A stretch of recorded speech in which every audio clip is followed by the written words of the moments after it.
வெறும் வெண்ணெய் தடவத் தெரியாததால் ஒரு ஒற்றன் மாட்டிக்கொண்டது உங்களுக்குத் தெரியுமா? இரண்டாம் உலகப் போரின் போது ஒரு ஜெர்மன் போர்வீரன் செய்த ஒரு சின்னத் தவறு அவனைக் காட்டிக் கொடுத்தது.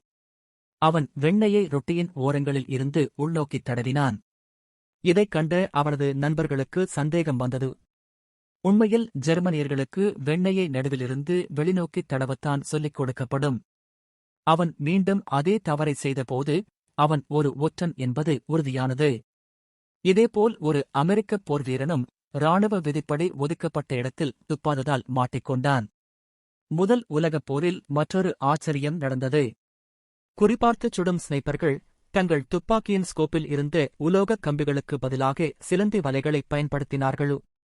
சாதாரண கம்பிகள் தடிமனாக இருப்பதால் தூரத்தில் இருக்கும் இலக்கை மறைக்கும். ஆனால் சிலந்தி வலை மனித முடியை விட மெல்லியது, அதே சமயம் துப்பாக்கிச் சுடும் அதிர்வையும் தாங்கும் அளவுக்கு வலிமையானது. ஒரு சிலந்தி வலையை துல்லியமான ஆயுதமாக அவர்கள் மாற்றினார்கள்.